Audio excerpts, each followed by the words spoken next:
Kirsi, welcome to the It's Not That Deep podcast. I'm so excited to have you on. Thanks for taking the time to come out here. You really genuinely inspire me. Your hustle is amazing. I genuinely look up to your story and everything that you've done and accomplished to this point. I'll give the people a little bit of an intro on you. You've graduated from the Telfer School of Management. That's how I know you, with a specialization in human resources. And you've had an incredible journey that's led you to your current role as a human resources business planner, which we're definitely going to get into. We're going to talk about that. So partner. Okay, sometimes the P confuses people. HRBP, human resources business partner. It's human resources business partner. It is a bit of a mouthful, but we got it. We're back at Invest Ottawa. And you were also named a Canadian HR Rising Star. You're also a mentor. You own your own condo, and you're just crushing it in all areas of life. So very excited to have you here. Let's start from the kind of the beginning a little bit. Let's talk about, you were raised in Ottawa. Let's talk about your story leading up to choosing human resources in university. Yeah, absolutely. So Ottawa native, born and raised, super proud to be from Ottawa. I know a lot of people will grow up here and then say, I need to escape to a new city. I can't lie. At first, that was my game plan, right? So I grew up playing softball, and my vision, my dream at that time when I was in high school was to be able to go play softball in the States. That was really what I wanted to do. And then things changed, right? Like life is not linear. Life never goes as planned. And I think I've learned to deal with that. I used to definitely say I was type A. I was OCD. I had to have a plan and have it structured, but life didn't go as planned. And I decided to stay in Ottawa, having my family here, being here for my family. Family is something that's huge to me. So I ended up staying in Ottawa. I definitely got to, play into my athletic side, and I played U Ottawa GG softball for at least 1 year, which was exciting. But I ended up at U Ottawa in business. And really the reason why I picked U Ottawa business, my brother was in finance. He's 2 years older than I was. My dad was an accountant. I really just felt like it was something that was close to home. And definitely when you're young, I feel like, I don't know if you went through the same experience when you're in high school and you're trying to map out what courses to take to get into a program. At that point in your life, you're like, I don't know what I want to do, right? So it was that whole challenge of my brother and my dad. I don't like to thank them, but I do thank them for convincing me to go into commerce. And like many others, I started in no option. So I wasn't really sure what I wanted to do. Knew I wanted to do business. Originally, I thought I was going to do accounting, which anybody who knows me would fall out of their chair if they thought that I was going to be an accountant. But I thought I was going to do accounting. And again, just being faced with the reality of not knowing what I wanted to do, what course, what specialization would work for me, I kind of fell backwards into HR.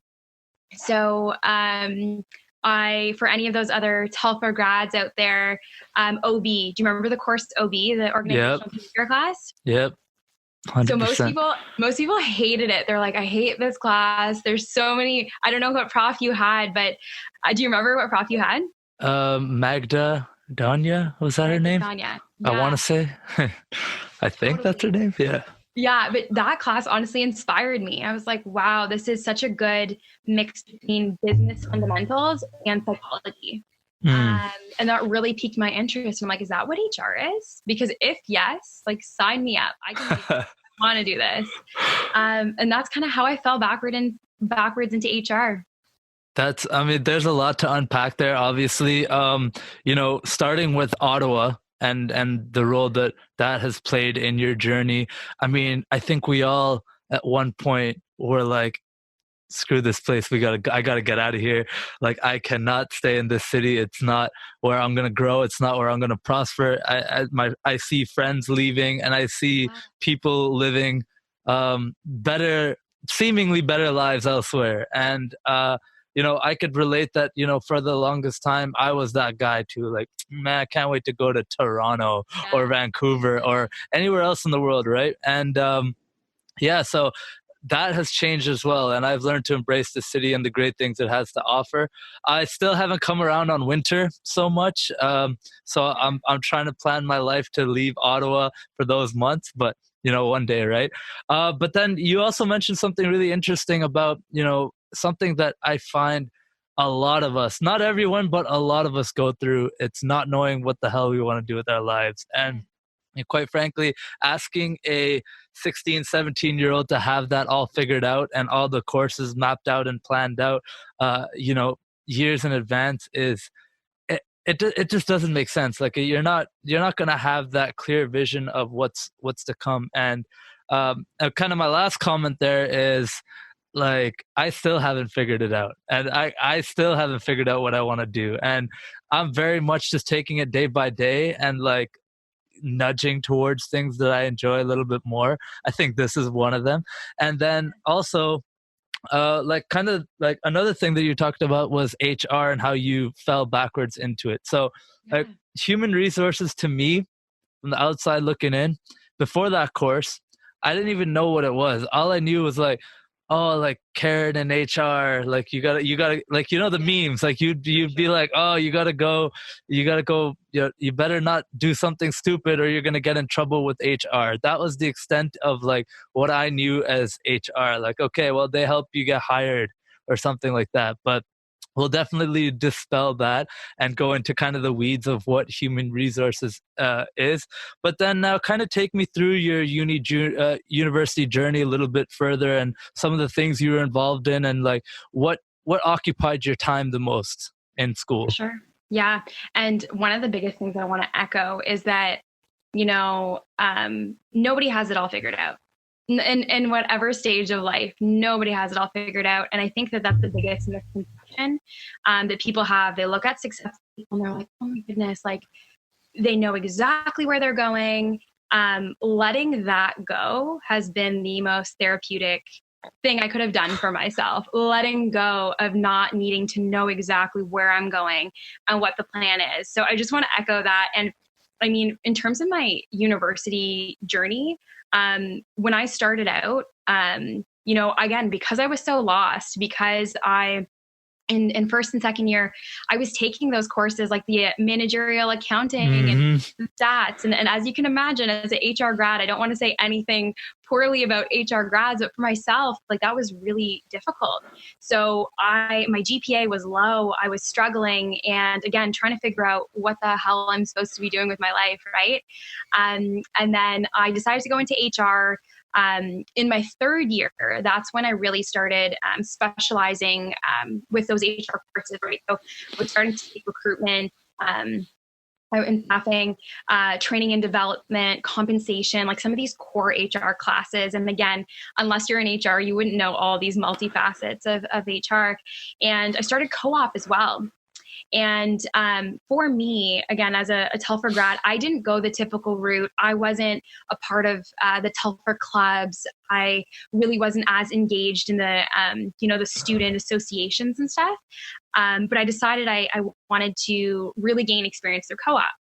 So I started, again, my first resume as a co-op student, I'm pretty sure like all I had on my resume was like Nike, like retail experience. And I was worried I wasn't going to be able to get a job, but I ended up at National Defense for my first co-op in staffing. And, that's all really that I needed to start pushing my career forward. Right. So I got into that job. I was there for about 4 months and I stayed on part-time during another semester. And really that was the stepping stone that I needed. The next co-op term, I got to work at PCL Constructors. I don't know if you've ever heard of PCL before. Yep. Most people don't know it. And then they see that little circle, the logo on most construction sites. And that's when I got into private sector, right? So again, as a student, I got to have a taste of what it's like to work in a private sector generalist role. And I'm not going to lie to you, my transition from government to this fast-paced, a private sector, small team generalist role was not easy. Like, my eyes were opened. It was very difficult for that transition, but it ultimately it paid dividends. Like, I learned how I need to work. I got feedback. I ultimately also figured out that I loved recruiting. So one of the things that I did during my term, and I would also recommend anybody who's doing co-op, also huge fan of co-op. It really gives you an opportunity to try new things before you jump into the working world. But I told my supervisor, hey, I want to try recruiting. Like, can I sit in on interviews with you? And that's where I sparked my love for recruitment.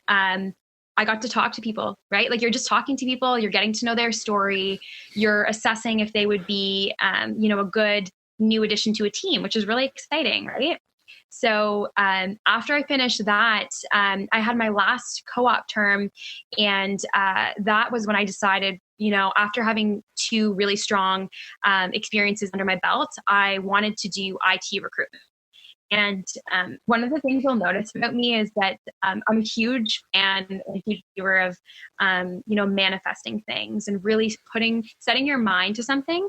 And, not only just sitting in a room and saying, I'm going to get this, the universe is going to give it to me, but also taking action towards it. So I really told myself I want to do IT recruiting, private firm. That's exactly how I want to end my co-op career. And then I got a position, a co-op with Pythian.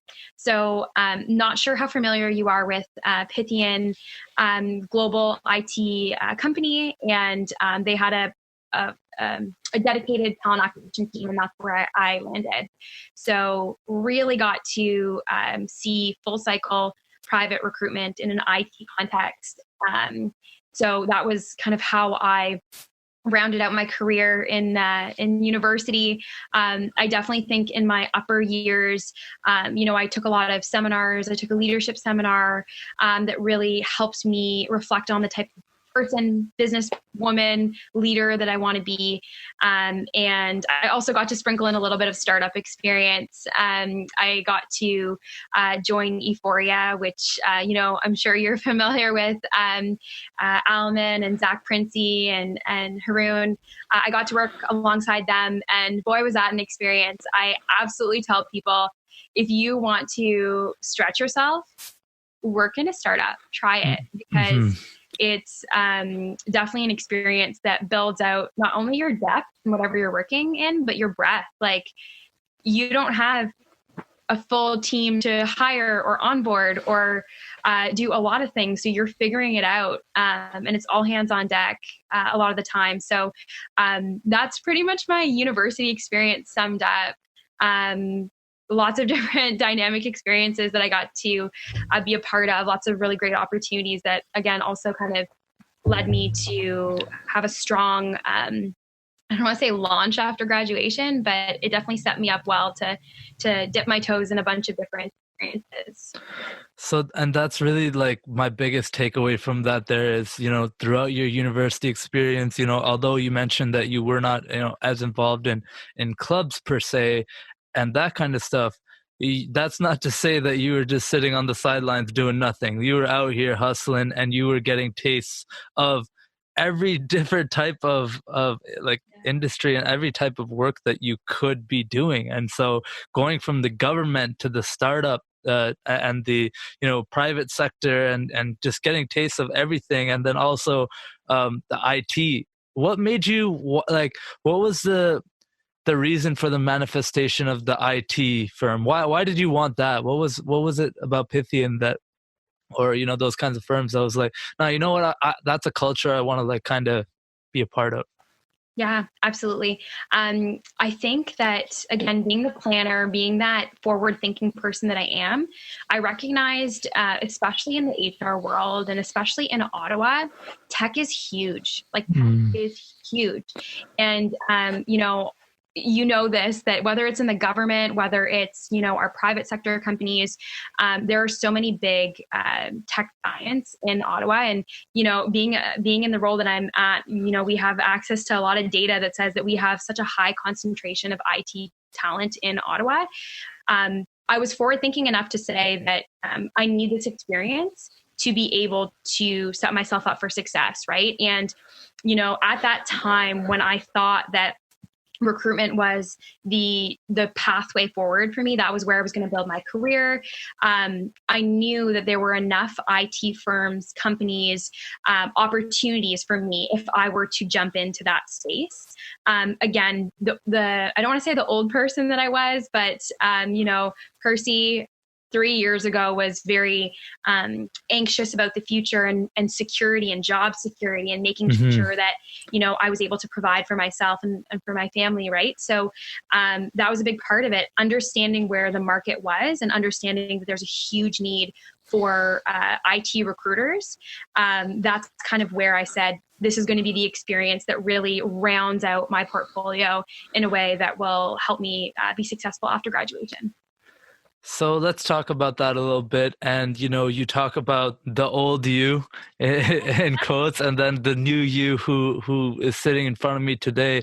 Talk to me about this quarter life crisis you described to me having after university. Talk to me about that and tell us about all of that. Totally. And yeah, absolutely. I just want to say quarter life crisis, for sure, a real thing. Very real. A real thing. And I think that, I remember in one of my roles, I was one of the youngest people on the team, and they used to make fun of me for being a millennial, right? And they're like, oh, you're that millennial, you need that Starbucks, you need to feel like you're special, right? And I think that a lot of the times, for real, people would make fun of me. I would laugh it off, but I think that talking about things like this idea of a quarter life crisis, the more I say it, the more people are like, yeah, I'm totally experiencing that. Or I was going through that, or, oh my gosh, that's going to happen to me. Right. So it's a common, thread, I guess, that we all have kind of sewn into us. But, for me, again, it's funny. I'm talking about how excited I was to start recruiting. After graduation, I got in a full-time job at Pythian. And so I was working full-time, and I graduated, I think it was about maybe 6 months into my job there. I started feeling a little stagnant. Like I was like, is this really what the rest of my life is going to be like, right? Like in school, I don't know that we appreciated as much. I know I certainly did, the idea that I could wake up, I could go to the gym, I could, go to school, I can study, and I had that power over my own schedule. And then, fast forward to the real working life for me at that time, I was, 8 to 5, 6, 7 some nights, and in the office. And there was definitely a lot of other things happening in my life. And I think I talked to you a little bit about this. And some of the people that know me fairly well, my mom was battling with cancer, and, having to support my family in a meaningful way, that additional pressure, and then going to work, it was a lot. It was a lot. And, I was getting chest pains. Like I was feeling stressed constantly. And it wasn't until my mom actually passed away that I said, and pardon my French, I was like, this, like, I can't waste another day of my life going through the motions and, waking up, hitting my alarm, getting ready, going to the office, putting in a full day's work, pounding back 5 coffees a day, to go home, hit the gym, eat dinner, and repeat. Like, I just couldn't settle for that life anymore. So that's when I said, nope, I need to take control of my life, right? Like no one, I think that's when I realized no one is going to come in and save you from your reality. No one's going to come in and make those changes for you, right? And that's why I said, yes, manifesting the life that you want and being in tune with yourself, energy-wise, spirituality, very important.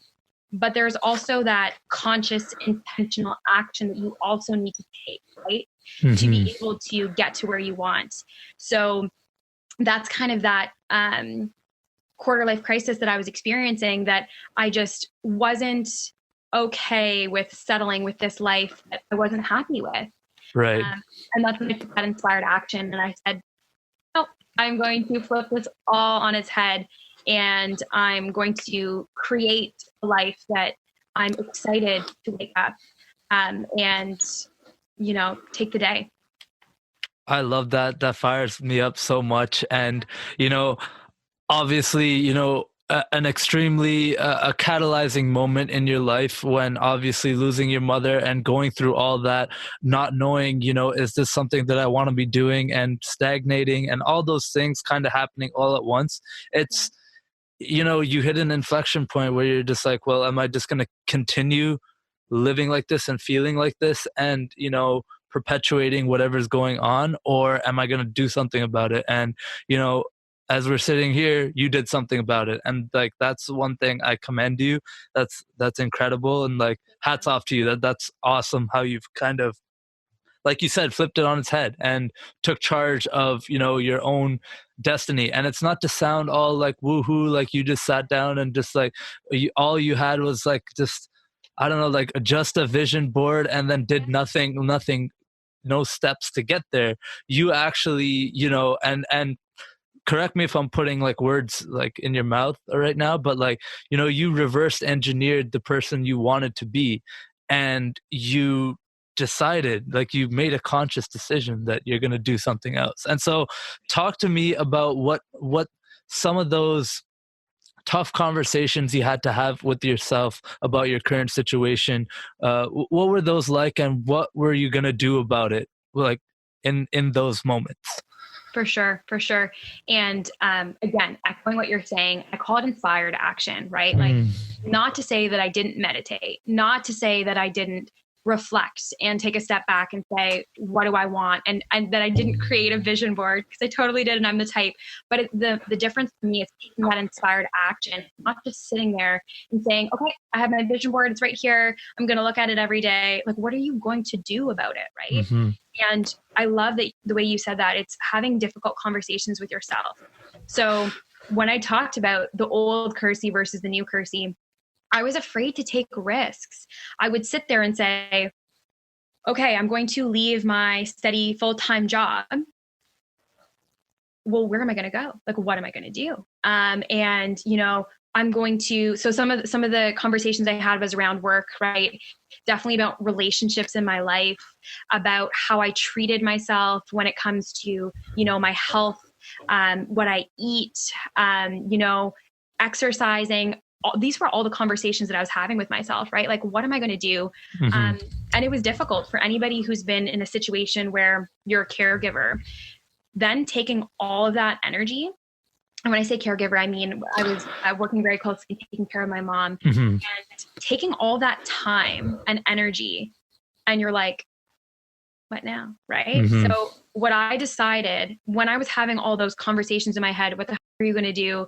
What's your next step? What's your plan? You're unhappy, but how are you going to get to a level where you are happy? I said, you know what I'm going to do? I'm going to take all of the energy and the love that I used to give to my mother, and I'm going to give it to myself, right? And that sounds, again, so corny. Not at all. I say it like, but it honestly, I recommend it to so many people. Take that time, take that energy, take that love, and give it to yourself in mm-hmm. whatever way your body needs it, right? So I'm reflecting back to that summer. It was, it was 2 years ago, summer, I started hitting the gym more, right? I started sleeping better. I started doing more meditation, right? I, as a result of me needing to, find myself again, quote unquote, or give love to myself, I ended a long-term relationship I was in, right? So I decided that I was going to really start fresh. And that's kind of how that ball started rolling. I really started getting in tune with myself. And one of the biggest things I say about meditation, especially, and for some people, they're like, I can't meditate. Like, I don't get it, right?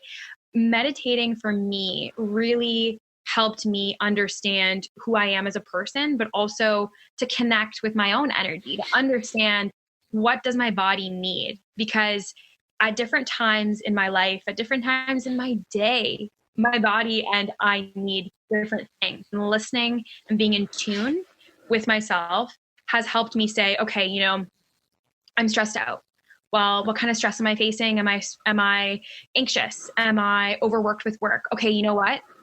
I'm understanding what I need. I'm going to go for a walk, or I'm going to go hit the gym and do a heavy workout, or I'm going to have a tea and relax, right? Mm-hmm. Those three are different responses that you could have to stress. But understanding, and you probably know, like some days when you're stressed, but you're feeling low energy, and maybe a gym workout is going to actually do a lot more harm than it would on a different day. So Mm-hmm. meditation and being more in tune with myself helped me understand exactly what my body needs. And that also really helped me during that summer and maybe spilling into fall to be able to really create that plan for me, or create that solid footing for me to then go and experience that growth that I did. And yeah, so if I can kind of add to that, with the meditation, from what I'm hearing, it leaked into mindfulness. And this basically became a mechanism for you to basically navigate the challenges that you're going to continue to face. They're not just going to go away. It's not just because you wiped the slate clean, you started going to the gym, you started taking care of all these areas of your life, that now everything's happy go lucky, and you know what, now you're this finished product and everything's all good. No, those things are still going to come up. You're still going to feel crappy sometimes. You're going to feel really high and great other times. You're going to get awards. You're going to get things are going to happen.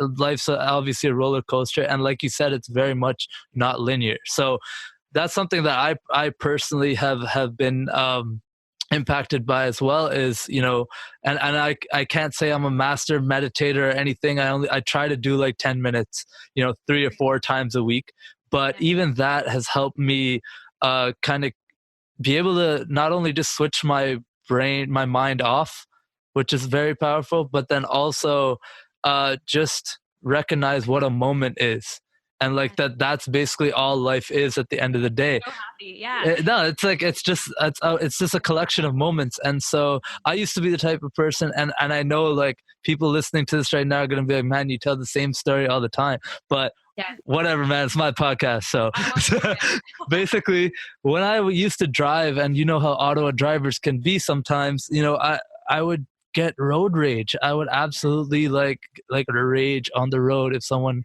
cut me off or put me in danger, or any I don't know whatever happens, right? And I would chase some people sometimes. I would like do dumb.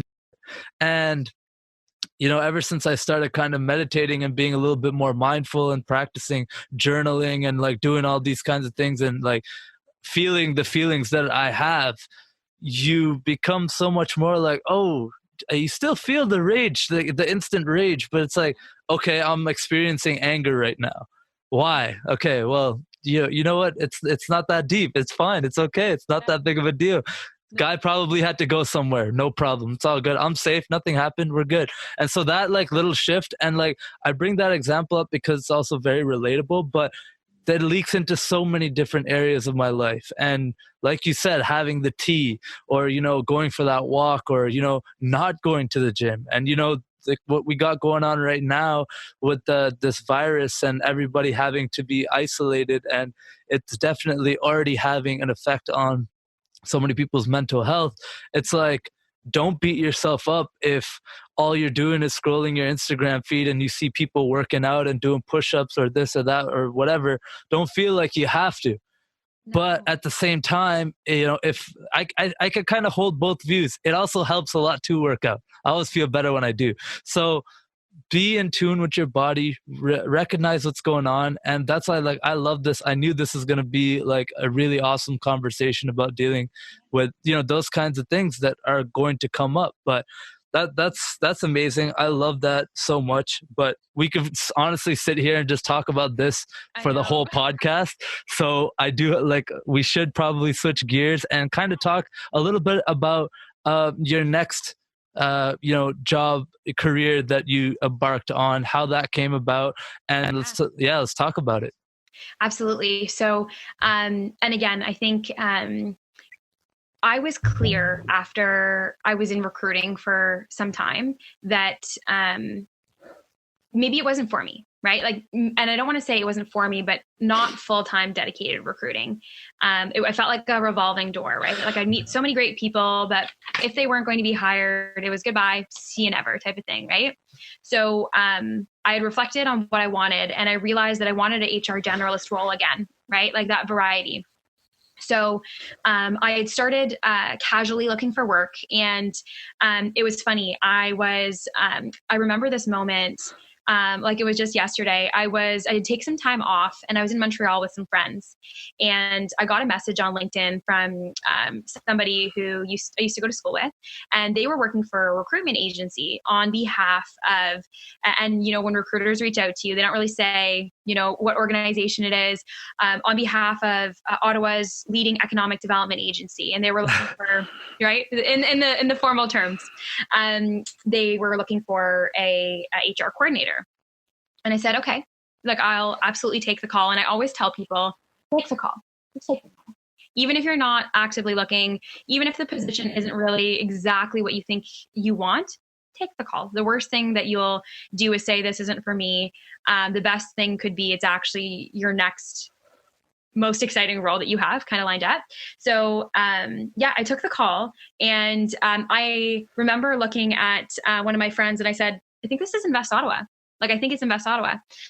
Took the call, found out it was Invest Ottawa, and I was stoked. And for me, going throughout university, going to Legacy Conference, like seeing all the entrepreneurial grind, Invest Ottawa was always something that I was like, really cool. I would love to be involved in some capacity later down the line. And like, who knew it? They were looking for an HR coordinator. And I remember at the time, I thought, this is kind of a lateral move for me, right? And again, for, high achievers who are looking to, skyrocket in every new position they take on, I thought, this is going to be a lateral move for me, right? Mm-hmm. Like, especially in titles. And I took a step back and I said, yes, potentially, I'm going from coordinator to coordinator role, but this is a wicked opportunity, right? Like working with my now VP, who is an absolute, like, she's a rock star in HR. She has so many years under her belt, working directly with her. So it would be 2-person team, and being able to do full cycle HR, like from top to bottom, right? So yes, including recruiting, but I would be able to work on training and development programs, and just employee programs in general, and compensation and onboarding and offboarding. So it was that variety that I was excited about. So I interviewed and I ultimately accepted a job and jumped into that role. And what was really exciting, and this is why, like, one of the lessons I always share back, forget the title, because I jumped into an HR coordinator role, right? And I, once I started jumping in, and I was gaining credibility with some managers and with the team and with the staff, I was able to, and once I was kind of feeling comfortable with, I don't even want to say once I was feeling comfortable. If anybody knows my manager, she's really just kind of a jump in 2 feet type of person. But I started taking on more once I started figuring out, okay, I know how things work. Started taking on more and showing initiative and asking for more and more, despite my job description, despite my title, despite my pay grade. I said, no, this is a crazy opportunity. I'd be stupid not to continue to grow both depth and breadth while I have this opportunity. So continued to grind at my job. Really, it's kind of awkward for me to say this, but I built that credibility of being a hard worker and being somebody that people can trust. And, grinded for about a year until it was January of this year that I officially got my promotion. And that's when I got my title changed to Human Resources Business Partner. And for those of you who might not be as familiar with that title. Like me. Yeah, that's okay. That's why I usually say HRBP, and people are like, yeah, sure. Okay. Explain what that is. Yeah. So really, the purpose of a human resources business partner is to partner with the business, with business lines, to be able to support them. That's really what it is. So it was ironic because, people would say, congratulations on your promotion. And I would say, well, you know what? The role that I'm doing is not much different from the role that I've been doing for the past year. It's really now that I just have that title that recognizes the work that I'm doing.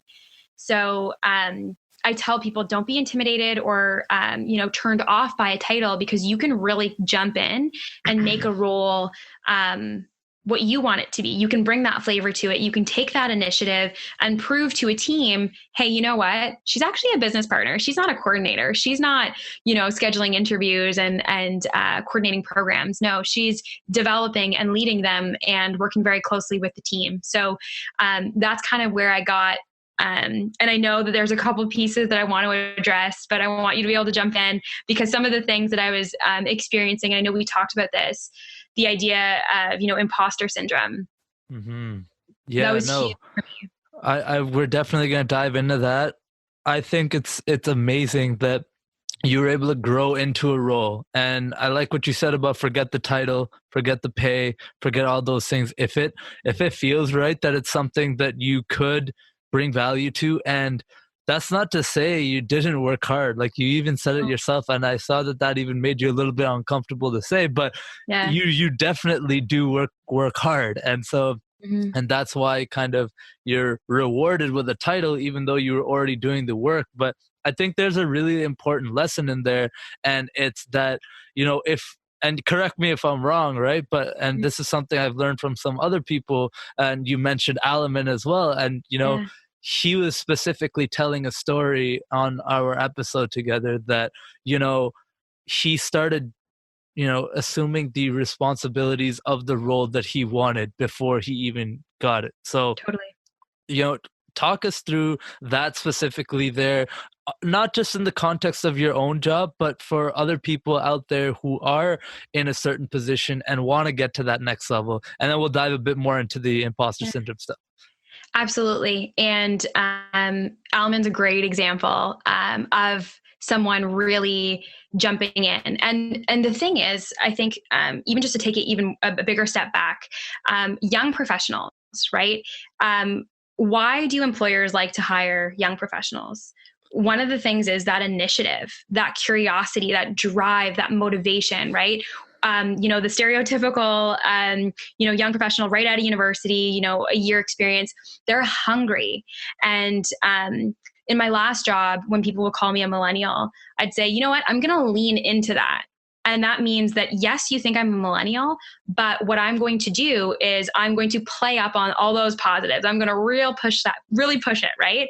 So what I recommend to people is, yes, forget about the title, forget about the pay right now, right? That experience that you're going to gain, that opportunity is more important. And looking ahead enough to say, yes, this isn't going to be my forever job, but the opportunity to grow with leaders, to be able to be mentored, to, for me, it was be on a small enough team that I could create that next position for myself, something else to consider, is super important. So for other people, I would say, jump in with 2 feet, jump in, right? And as Alman said, absolutely look to add value as much as you can, right? And, I would be lying to you if I told you that in my second day, I was already, I had it all under my belt. I knew exactly what I was doing. I was overqualified and I should have been HRBP week 2.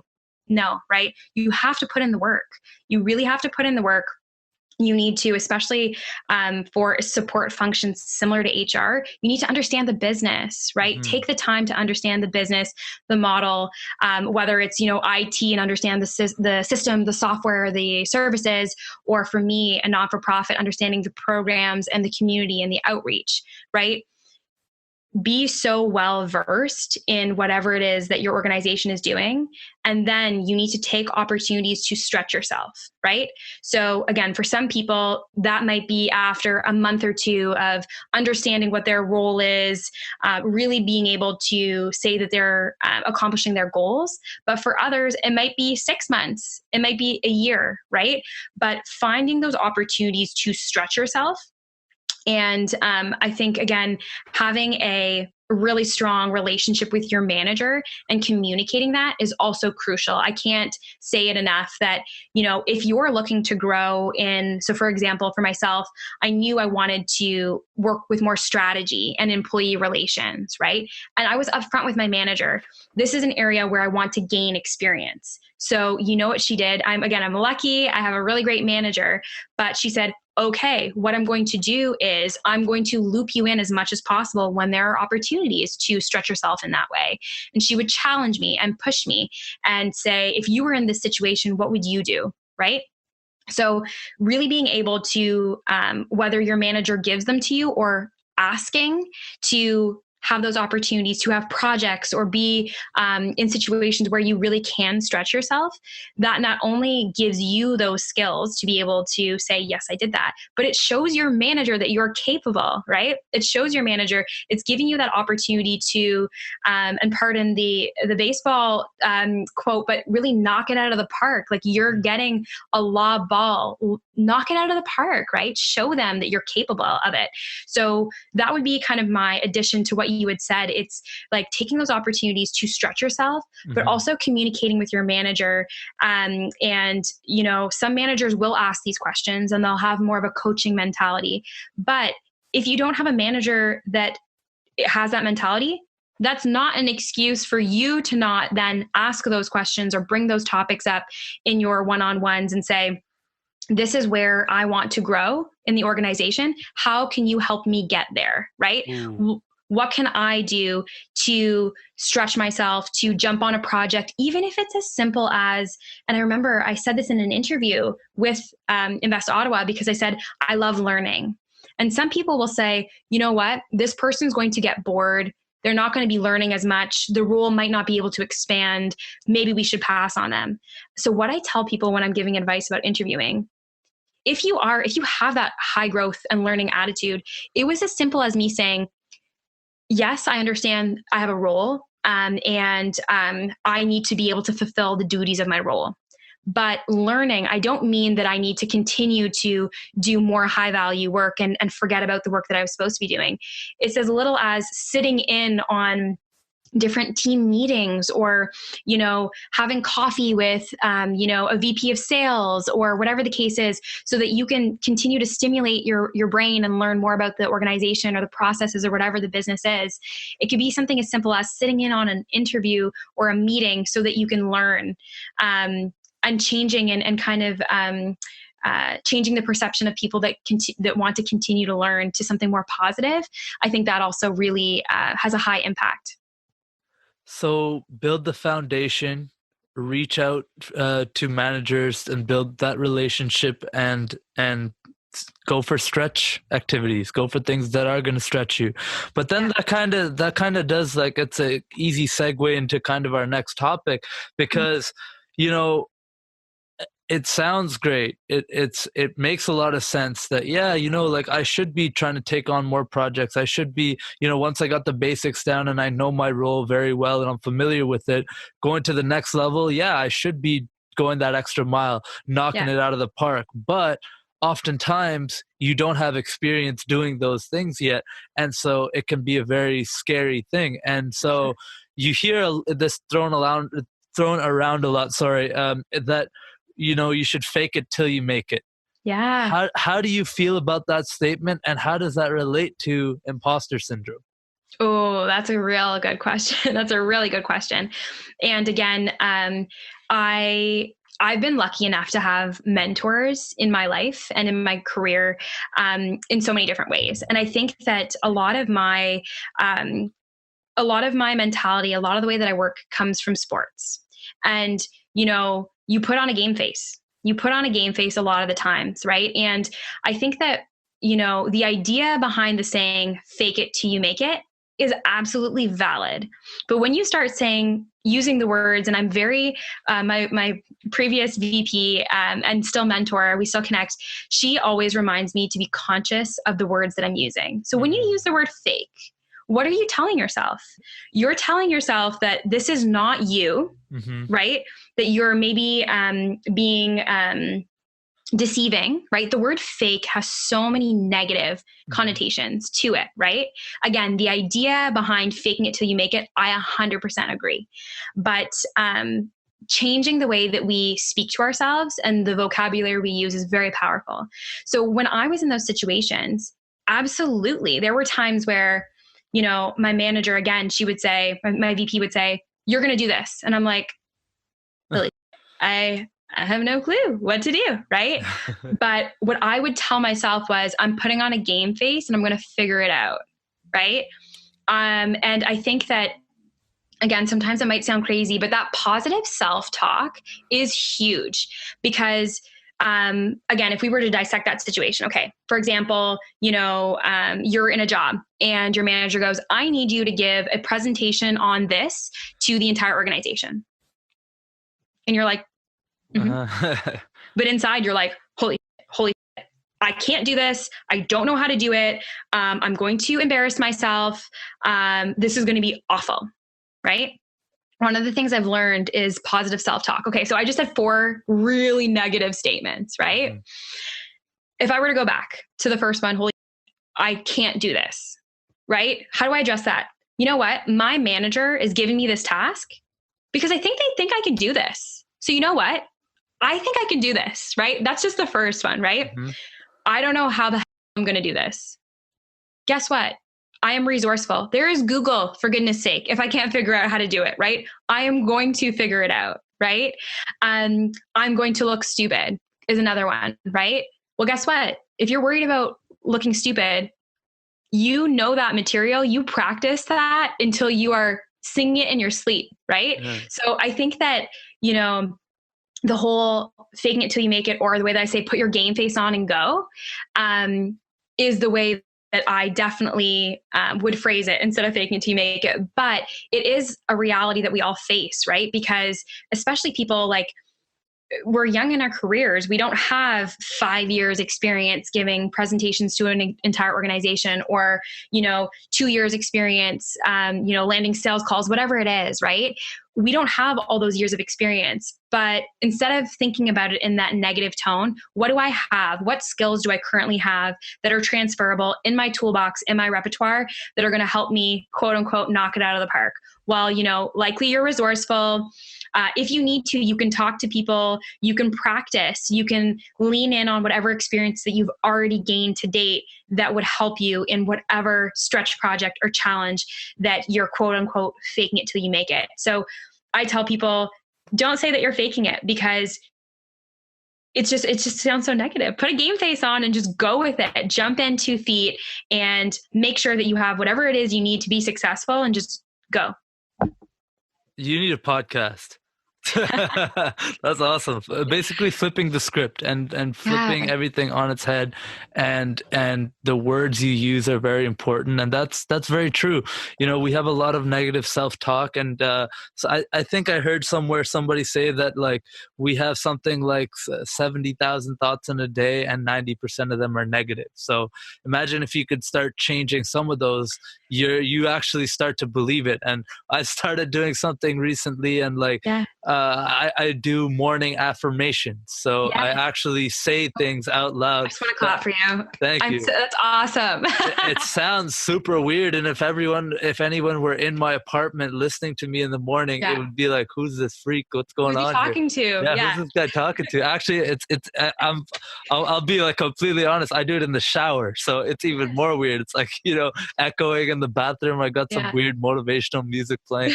Anyways, you know, it's an exercise that I started doing, and you know, it's because I've heard that it actually, your brain starts to actually believe it. Yes. You can't actually tell, like, our brain can't actually tell the difference between you saying something that you know, is negative or positive. It's just going to take it literally, whatever you're saying. And I've actually genuinely seen that in my life. And, you know, things that would have scared me before, and, you know, I might have been way more nervous to even get on a podcast. Like in my first few episodes, if you look at them, I had to have some kind of alcoholic beverage to kind of just like calm my nerves down. And now it's like, I've done 4 in the last 4 days, four different podcasts in a row now. I would have never thought that I could be that person. But now I'm like, yeah, I am that person, and this is how Yes. being that person makes me feel, and this is what I want to give to the world, and this is what I want to put out there. So, as woohoo and weird as it might sound, there's actually something there, and For sure. if anyone can even start with one or two things, just say a couple positive things in the morning, see how it makes you feel. Like, yeah, I That's love it. that. That's very powerful right there. Let's dive a little bit more though into what a lot of people and even myself to this day are afflicted with, and it is that imposter syndrome. It is Yep. that no matter what you have accomplished, I catch myself often downplaying with what I've done up to this point, and like oh, I'm a noob, like I'm just getting started. I'm Yeah. very much, oh, I haven't. I'm very lucky. I was able to buy the equipment. I'm very lucky, like I've got a job where, I don't have to work the longest hours into the night, and then in the Yeah. evening I can work on this kind of thing. But, Totally. I very much am affected by that myself, and, a lot of other endeavors that I have in my life and things that I'm trying to learn and grow in. I often get caught up in, oh man, what the hell am I doing? Like, I don't know anything about sales. Like, I've never done sales calls. I've never done this. I've never done Yeah. that. Never delivered a marketing presentation.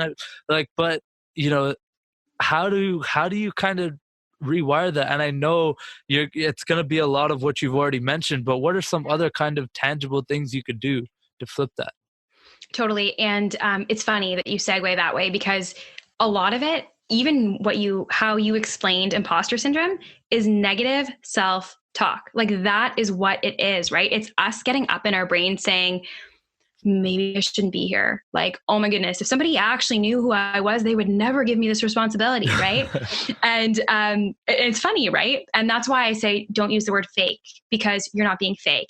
And I want to highlight one of the examples that I think really it was a small example, but since I overcame that, that has helped me rewire the way that I think. So back when I was at Pythian, I was approached to be a mentor.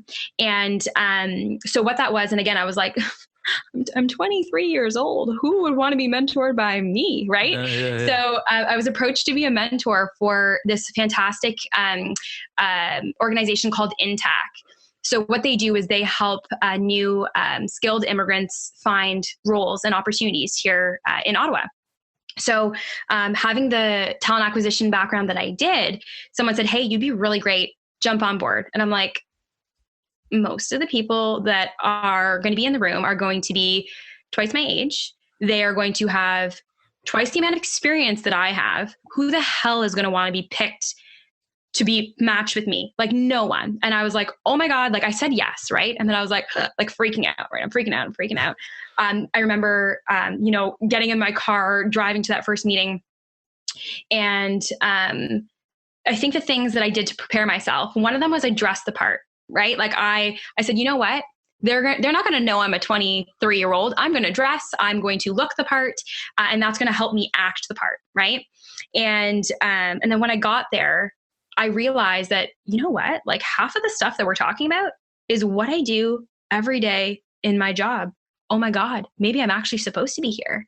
And I remember when we got matched, there were a number of people that wanted to be matched with me, right? And throughout that experience, I had to rewire the way I was talking to myself and remind myself, I've worked hard to get to where I am, right? It wasn't like I woke up and it was funny, I just watched Jumanji. It's not like I just lost a life and I'm getting dropped into this situation, right? Mhm. I've taken actions and steps to get exactly to where I am today.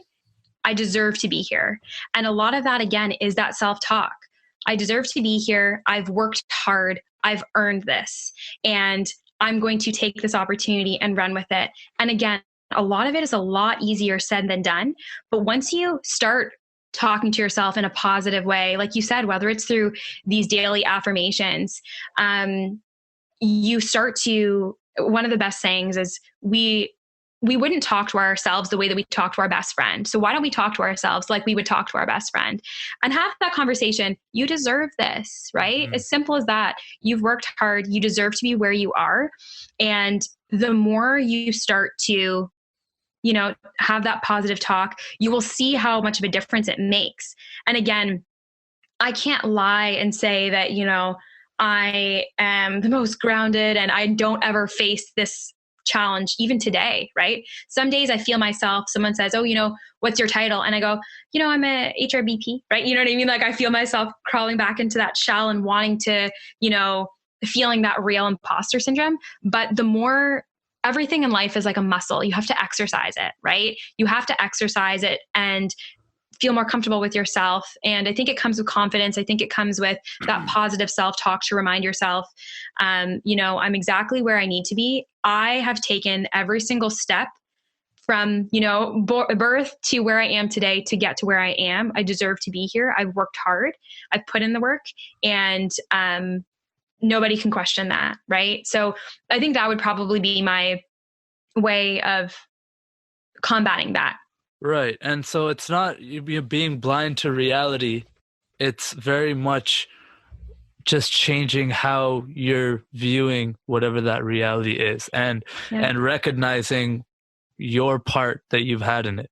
Now, kind of switching gears a little bit, and like I know we could talk about the mentorship and all the amazing things you're doing so much, but I kind of wanted to touch on a topic that I personally don't know much about, and I'm sure you could speak on, but is, kind of what role do you think being a woman in a role like you're doing right now and up until now, how has that kind of affected, the things that you're doing, and how has it kind of, I'm not really sure how to word this, but how can it have, how did you have to navigate it differently than otherwise? Yeah, absolutely. That's a really big question. That's a really big question. And I think that in my previous role, I experienced challenges. I'm not going to lie to you. When I was working in IT, I was a young brown female, right? Full of energy, smiley Kirsi, here I am, right? And I experienced challenges working with, a primarily male team. I can't lie to you. And a lot of that, it took a lot of reflection for me to say, this is not me. This is not because of what I'm doing. This could be because of other people, external factors that I need to let go, right? Mm-hmm. But if I were to shift to the positive side in my role right now, I have one of those characteristics. I have some of the characteristics of like a typical female, right? Like I'm empathetic, for example. I'm extremely empathetic. And that has helped me so much in my role. So much, right? Because a lot of it is employee relations, right? You'll hear me say a couple things a lot of times. Leaning in is a big thing. And again, I think it comes from my baseball talk. You know what I mean? Like when you take a pitch, the idea of you lean in and you take a pitch and then you get to walk to first base, right? So sometimes in life, you got to lean in. I'm an empathetic, I'm an emotional, I'm a caring person. How can I lean into that to be more successful in my job? Well, guess what? A big part of my job right now is being empathetic and caring and needing to connect with my colleagues. So that's helped me so much because it's not a fake, hey, how are you doing? Right? Like it's like a, how's your day been? I can see that, maybe you're not yourself today. Like, do you want to talk about it? Mm-hmm. Right? And having that be ingrained into who I am. Maybe it's because I'm a woman. Maybe it's because who I am. I don't really know at this point differences, but I've leaned into that. And again, I'm very lucky where I work at Invest Ottawa. We're 60% female. Okay. 60% female. And that's typical for non-for-profits, right? 60%, 40% male. So we have a lot of strong women that are also helping other strong women succeed in their careers. So where I am at right now, I definitely have been leaning in, right? And taking advantage of the fact that I'm a caring, empathetic, energized young woman, and making sure that I'm taking those characteristics that are built into my DNA and making that a reason why I'm more successful in my role. And one of the things I want to add in too, I know that so many women, later on in their careers when they have kids and they have this gap in their resume, and they're like, I have a huge gap. Like I didn't gain any skills, right? And I'm like, if you put anybody in a room with a 2-year-old, for more than an hour, oh boy, they're going to tell you that it requires patience, right? You need to communicate. You need to stay calm. Like these are all transferable skills that, and I don't even want to just say women, men can gain this from being with their kids too. But it's understanding transferable skills and then again, leaning in and applying it to your whatever role you're in. In my role, it's very applicable in HR. Having some of these skills has really allowed me to kind of level up. But again, understanding transferable skills, even if it is raising a family, like I have huge respect for women who raise families because it shows that they're patient. They have to communicate. They got to negotiate with their kids. Like it's just all these things that you wouldn't think of, and positioning those transferable skills. So I would definitely say that, I'm in an organization that appreciates that I'm a woman, but I don't feel as though they see me as brown, young woman Kirsi. They just see me as Kirsi. And that's what I appreciate the most. Lean into who you are, don't shy away from it. But kind of like a follow-up question to that then is, let's say you were still at Pythian, and this is not to point names at the organization. It is just typically a more male-dominated profession. Typically, that's changing, but typically it is, right? So if you're a woman right now, within a team like that, and you're listening to this, what are some things you can do to kind of shed the labels and change, kind of flip the script like you've done with so many other things? If you were still there, what would you be doing? Yeah, absolutely. And I would say if you're a woman in IT right now, kudos to you because you're a unicorn. And a lot of the times that, and I say unicorn because you're hard to find. Right. And again, as you mentioned, it's a funnel problem, right? And a lot of IT companies are doing what they can to encourage young women to go into STEM, right? But the reality is from IT grads or from STEM grads, it's just a percentage, right? There's more male going into those types of fields of study. Right. But what I would say, and this is something I've learned, that is applicable for women, it's applicable for people of color, it's applicable for, people in any that feel as though they're ostracized or they're categorized by who they are, right? We are all human and we have so many commonalities and similarities. And I think that it's kind of like relationship building 101 is finding a commonality with somebody, right? And showing somebody who you are as an individual, as Deepak, as Kirsi, as opposed to young, brown, female, male, right?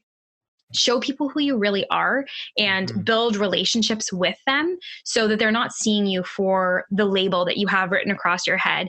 And I think that, I was doing that a little bit at Pythian, and, I was starting to, understand, these people are sports fans, so we'll talk about sports or whatever the case is, finding those commonalities and building a deeper relationship often will, whether again, it's, gender or color, race, religion, when you have a genuine connection with someone, it's kind of hard to label them as anything other than who they are, their name.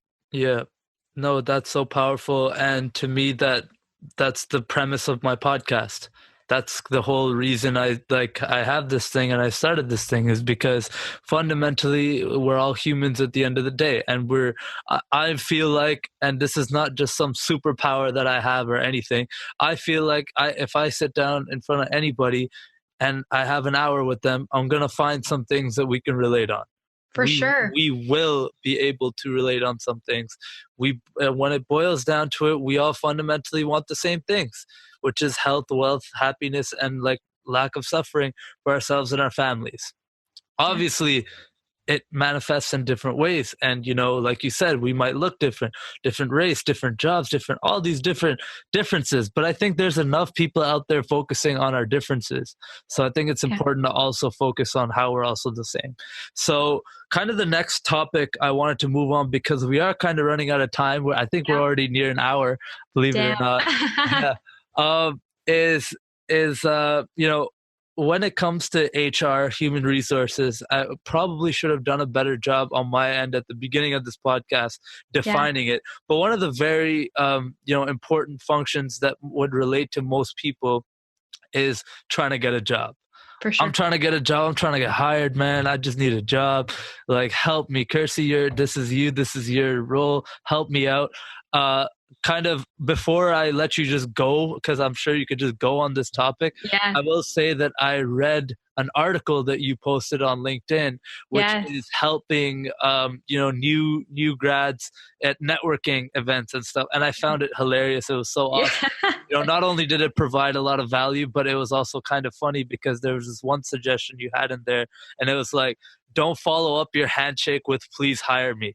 So Yes. I didn't think that this is even something that people do because it sounds so ridiculous, but you wouldn't have wrote it if that were true. So talk to us about some of the things people can do, to help their chances of, getting a job, out of university first, and then we'll talk kind of more generally how you can get a job. Absolutely. And it was funny. I got that feedback from a lot of different people saying, are you serious? Like people do that. And the reason why I was inspired to write that article was because I had attended a Telfer student networking event.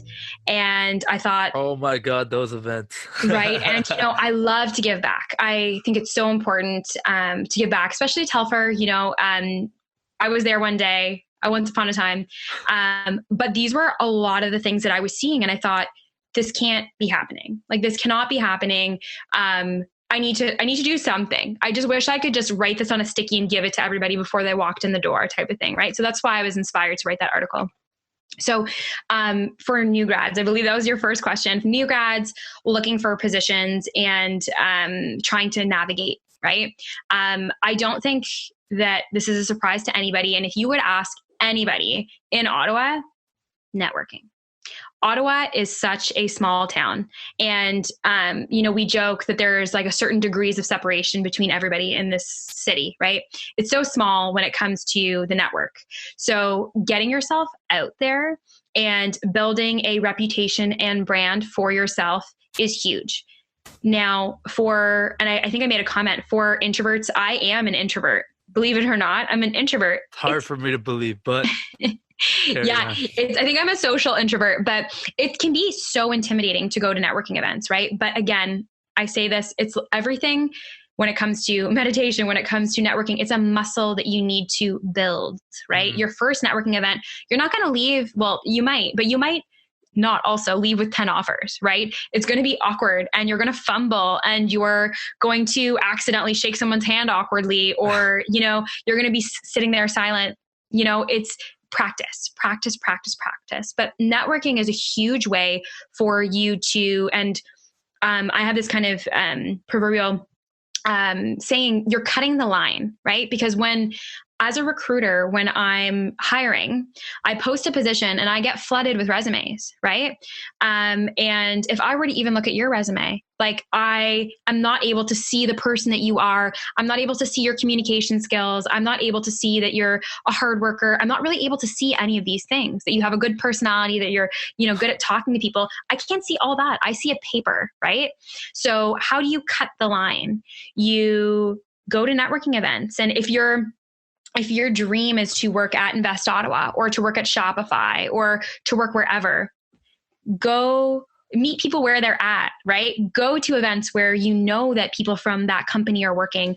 And as creepy as it sounds, try to go talk to them, right? Like, go talk to them and build that first impression, have good questions. Don't go up to them and say, "Hi, I'm Kirsi Maharaj. Are you hiring?" Right? Ask a meaningful question like, "Hey, I noticed on your LinkedIn that you're also a U Ottawa grad. Like, how did you get to where you are? Why did you pick U Ottawa?" Right? Like, how did you did you take, everybody takes Matt Archibald's presentations class, right? Like, how did you ask a question, start a conversation. And when you're at a networking event, again, that's a really good opportunity for you to skip the line when you are applying to jobs, but you're also giving a experience to a name. Because I can tell you, I have students right now that still reach out to me and I'll look at their name and I'll be like, "Oh my God, that's the person that I had that hilarious conversation about, West Indian food in Ottawa at that networking event." Yes. When he wants to apply to a job, yes, I'm going to pick up the phone because I remember that he was able to hold an engaging conversation and he was motivated and he did his research, right? Mm-hmm. So creating a lasting impression at networking events. I think I embedded like 4 different comments into that, but networking events are a really good opportunity for you to do a little bit of research, figure out, who is going to be at what event, go talk to them, leave a lasting impression, be curious, ask questions, and then follow up and say, hey, can I connect with you on LinkedIn? I know that, potentially you don't have roles posted right now, but I would love to follow Invest Ottawa and you and potentially work with you one day down the line. Like that's a great exit, right? Right. So that's what I would encourage people as a first kind of stab at looking to find a career or a job after school. Creating that human connection. You're dealing with humans at the end of the day. These are not robots, and they will remember you if you do something to be remembered. Just be remembered for the right reasons. Sure. That's powerful. And then kind of, obviously, this is way too general of a question for you to really answer.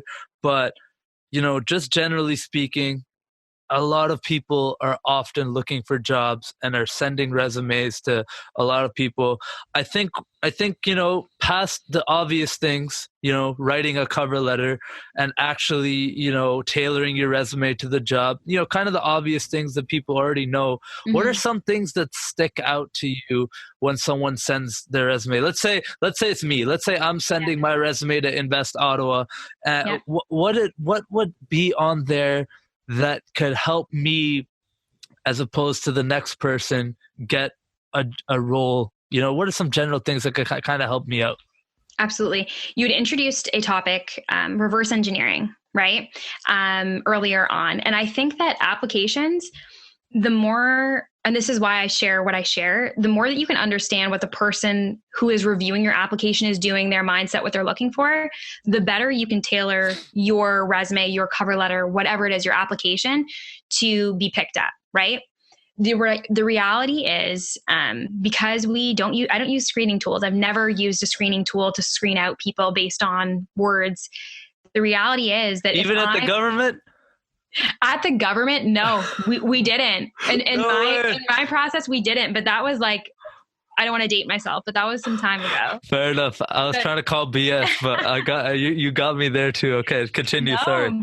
I can honestly say, Scout's honor, that I've never used a screening tool. So the reality behind that is that if I dedicate an hour to review resumes and I have 100 applications, do the math. You know what I mean? Like, I only have a certain amount of time to be captivated by your resume before I go, next, right? And that sounds so terrible because we're dealing with people, right? Like you're not just a piece of... But it's just the reality. You don't have to apologize for it. It's just the reality. Yeah, that's the reality. So what I say is, again, do a little bit of homework. Like if you're... nothing drives me more crazy than this is my resume and I just shoot it out everywhere, right? Tailor your resume because it will pay dividends, right? If you tailor your resume specifically to the organization that you're applying for, do a little bit of homework, right? It's no surprise that if you were to go to Invest Ottawa or any other organization in Ottawa or even around the globe, they have information about their corporate values, about the work that they're doing, and you can gain a sense of that culture, right? You can gain a sense of that culture, and like strategically embedding that into your resume will also help, right? Mm-hmm. So I would say do that research. But also I love like fun resumes, right? Like I love getting a resume and let me take a step back. Fun resume is great. Job postings, right? If I'm applying to a job posting, the way that it works when I'm looking and screening is I have that job in mind, right? And I have, some of the essential skills that are required for that role. If you don't spell that out to me, like if we're hiring for an AP position right now, an accounts payable position right now, and clearly we're looking for X amount of years of accounts payable, we're looking for experience with Excel and different softwares. If you don't spell that out to the person that is reviewing your resume, guess what? They're not going to assume anything. They're not going to say, you know what? They likely know how to use this because of this. No, right? Let's take a chance on this person. Like, what? No, right? It's next. So there's no surprises. Look at that job description and tailor the crap out of your resume to look exactly, or to have those check marks. Okay. They're looking for somebody with experience in this. Check. I have that in my job description or in my previous role, right? Really matching that to the job description. Right. And again, I don't tell people to lie, right? Don't make up that you've done a bunch of different things, but mirroring it as much as possible. What it is that they're looking for is huge. But then the other thing I was going to say is having a little bit of fun with your resume, especially for people that are in marketing or, in sales, or even for myself. I remember one of the resumes I put together just for fun. I put it on Canva and I put, pink and orange to really just show that I have this crazy personality, right? Like you would look at it and be like, okay, that girl has some color to her, right? Like it represents me. And I remember I put this headline across it instead of just saying, Kirsi Maharaj, HR business professional, right? I wrote, attempting to change the way people see HR one day at a time. And I was like, that's what I want to do, right? Like, I don't want to be, a meme or be a reference from The Office. And that really set me apart. So when someone's looking through resumes, okay, that looks kind of interesting. I'm going to take a look, right? Yeah. You have 30 seconds to sell me to want me to take a look at your second page and look through your resume. So I definitely say, taking advantage of those 30 seconds, tailoring your application to both the job and the organization is huge.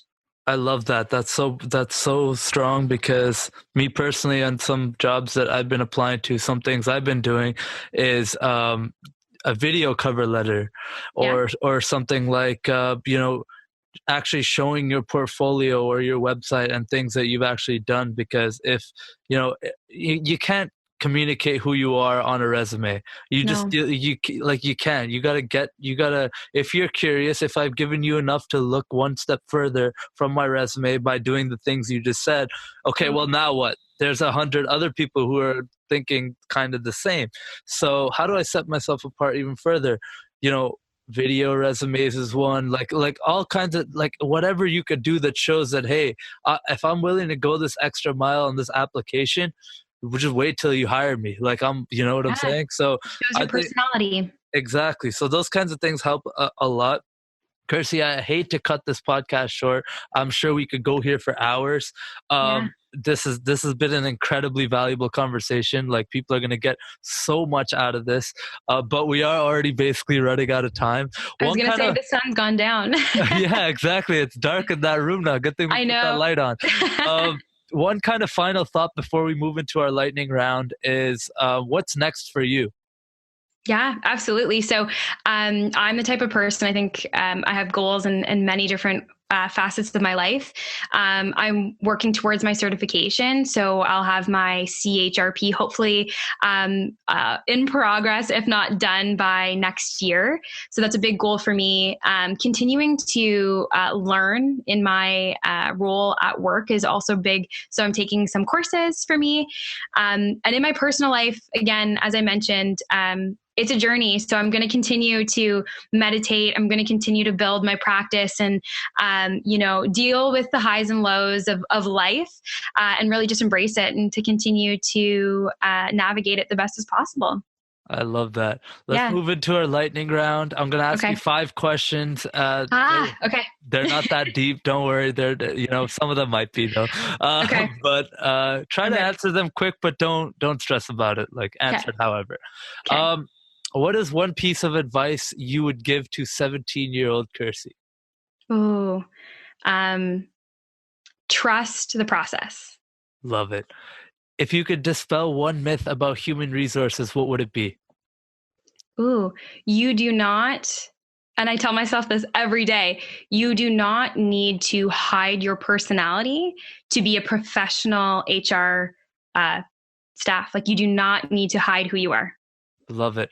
What superhero would you be if you could be a superhero? Oh, Wonder Woman, obviously. Wonder Woman. Love it. I had an idea, but you never know. What's your favorite restaurant in the Ottawa area? Oh my goodness, that's so tough. I think off the top of my head, the Soka Kitchen. Okay. It is kind of in Hindenburg. Amazing. I believe it's Peruvian food. Delicious. Sounds amazing. And then, kind of the final question to end this podcast off is, how would you like people to remember you?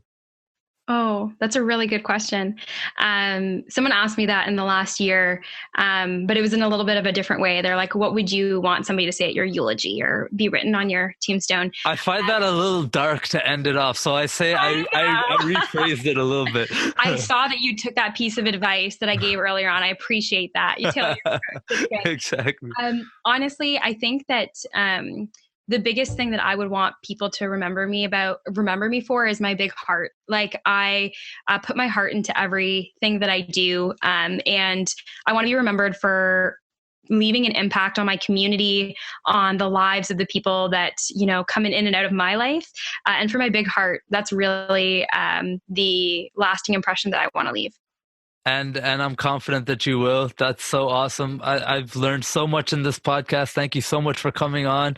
Tell people where they can find you and connect with you. Absolutely. So I would definitely say LinkedIn is where I'm most active from a professional standpoint. So please feel free to send me a request, follow, connect. I'd appreciate that. And then for also people who are interested in following my journey, I do have socials in terms of Instagram and Twitter. It's just my name. There's not many other Kirsi Maharajas out there. So I get that handle. So absolutely, please feel free to connect with me on whatever channel makes the most sense for you. Thanks for listening to another episode of the It's Not That Deep podcast. For access to exclusive articles and content, please head over to www.itsnotthatdeeppodcast.com. And to help me grow this thing to the next level, here's what I need you to do. Go ahead and subscribe to my podcast on all platforms, wherever you listen, and share with all your friends and family on all social media. And please leave a rating as well. Remember, it's not that deep.